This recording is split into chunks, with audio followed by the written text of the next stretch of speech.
ये तस्वीरें 5 जनवरी की। उस दिन ईडी की टीम घोटाले की जांच के सिलसिले में पश्चिम बंगाल के संदेशखाली गई थी। सैकड़ों लोगों की भीड़ ने ईडी की टीम पर हमला किया, अधिकारियों की गाड़ियां तोड़ दी, सर फोड़ डाले।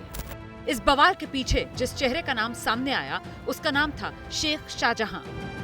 इस शेख शाहजहां के बारे में आगे विस्तार से बताएंगे। पहले ये जानिए कि 5 जनवरी को क्या हुआ जिसने संदेशखाली की सियासी तस्वीर बदल दी।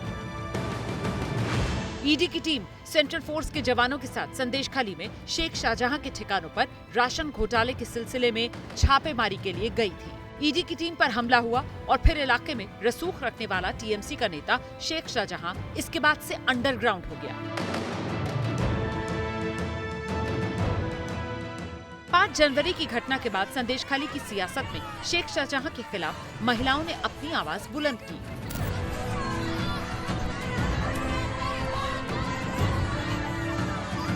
ये तस्वीरें 7 फरवरी की हैं। उस दिन महिलाओं के एक बड़े समूह ने सड़क पर उतरकर प्रदर्शन किया और शेख शाहजहां के साथ ही उससे जुड़े लोगों के पोल्ट्री फार्म में आग लगा दी।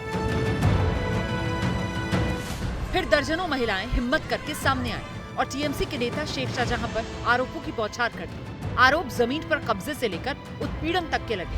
हमारा जबरदस्ती जमीन ले लिया गया है। आसपास वाले बताते थे कि उनके साथ भी जबरदस्ती उनको उठा के लेके गया, रात भर रखा, सुबह छोड़ दिया जाता था।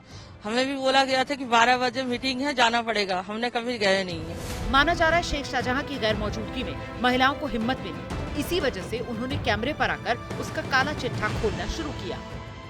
शेख शाहजहां संदेशखाली 1 ब्लॉक में टीएमसी का अध्यक्ष है। शेख शाहजहां इलाके से जिला परिषद का सदस्य है। जिला परिषद में मत्स्य कर्माध्यक्ष है, यानी जिले में मछली पालन का प्रभारी। लेफ्ट से राजनीति की शुरुआत की, 2016 में टीएमसी में शामिल हुए। इलाके के मुस्लिम वोटर्स पर शेख शाहजहां की मजबूत पकड़ है। 2019 के लोकसभा चुनाव में जब टीएमसी ने बशीरहाट लोकसभा सीट से नुसरत जहां को उम्मीदवार बनाया, तब शेख शाहजहां ने उसकी जीत में अहम रोल निभाया। 42 साल के शेख शाहजहां को इलाके में भाई के नाम से जाना जाता है। 4 भाई बहनों में शेख सबसे बड़ा है। मछली पालन और ईंट भट्टे के मजदूर के तौर पर अपना काम शेख ने शुरू किया। धीरे धीरे ईंट भट्टे की यूनियन का नेता बन गया। 2011 में जब लेफ्ट की सत्ता प्रदेश में कमजोर हुई, तब शेख टीएमसी के एक स्थानीय नेता के संपर्क में आया और फिर वहीं से प्रदेश की सत्ता के करीब पहुंच गया। आरोप है सत्ता के संरक्षण में शेख ने इलाके की जमीन पर कब्जा करना शुरू कर दिया, मजदूरों और महिलाओं का शोषण किया। आरोप राशन घोटाले के भी हैं।